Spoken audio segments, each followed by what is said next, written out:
Ladies and gentlemen, it's your one and only Dr. Veganite. Yeah, I got that cayenne pepper for you parasites. Black beans and black rice. Black beans and black rice. Oh. I'm gonna slow this down real quick. It's going a little too fast. Remember, let me slow it down a little bit so we hear the words to it. Make sure we can specify what he's talking about. Aggression within this group. A lot of it was due to adaptation and evolution within a glacial environment. Adaptation and evolution within a glacial environment. Everything coming from there. The white supremacy and the religions and the anti-feminism and the aggression, that all comes basically from the Middle East.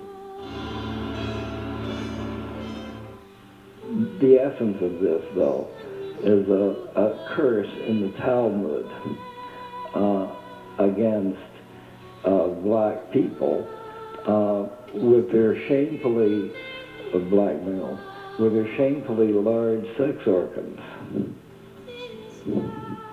And that this is in the Talmud. And this is a part of, because the Jewish tradition is really the part of the Judeo-Christian tradition, and therefore the religion of most white people, this sexual thing is at the very foundation of these religions from the Middle East. And by that I would include Judaism and Islam and all their offshoots like Judeo-Christianity, the various flavors of Christianity, and the various flavors of Judaism. But that's the basis of it. That's how the culture, this white supremacist culture, defined itself, by these religions, which I call Middle Eastern religions. Unfortunately, most of the world has been subjected to that, and there's plenty of people, including a lot of black people, who consider themselves Christians.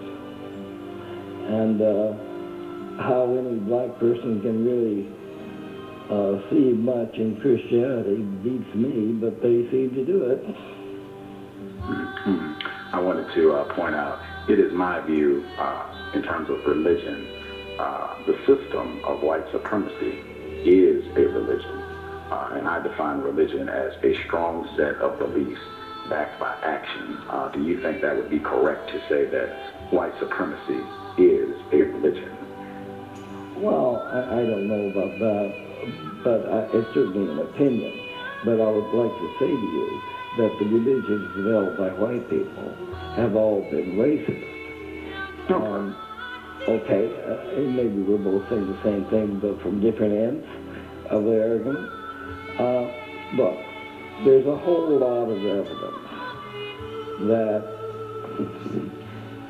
Jesus was, let's say, a little bit on the dark side, as they may say down south, and that Mary Magdalene was too. Now, for some reason, you tell me why, there's 300 odd, I think, Shrine of the Black Madonnas in Europe. Now, how come?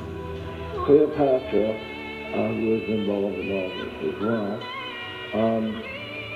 was described as dusky up until Shakespeare. Now, the point of it is back in biblical times with Jesus, there's quite a bit of evidence that Jesus would have been called, well, he would have been called a black by some of my former colleagues in the South. But all that was changed to make him a nice white savior. But the fact of the matter is, he probably was not. And this again will be more complicated than you probably want to get into, but there's quite a bit of evidence that the person that we call Jesus was an Egyptian. The Yaakov experiment was basically an inherited social experiment that took place every time we came into a new place and founded a society and eventually got tired of it and went somewhere else, another race of people was created, and then we became the gods in those people's culture. So when they talk about Quetzalcoatl in ancient Mexico, when they talk about Fuhai in ancient Japan, when they talk about Ahriman in ancient Dravidia, Ahriman, where you get the term Aryan from, which means black mother god. The Yakub experiment was basically an inherited social experiment that took place every time we came into a new place and founded a society and eventually got tired of it and went somewhere else. Another race of people was created, and then we became the gods in those people's culture.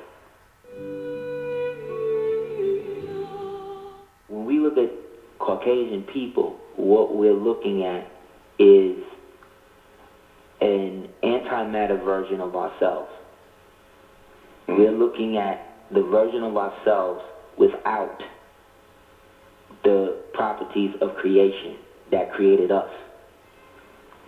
So whether or not we grafted them out of us, whether or not we incorporated them here, whether or not, there are many different ways that it happened, because there wasn't like one specific way. So when Elijah Muhammad was talking about the Yakub experiment, this is an experiment that went on after he died.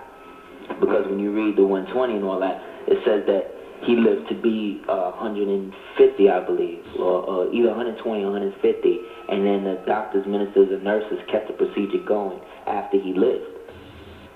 So in my research, in my understanding, there was a race of people in Kemet they used to call the Tamaho.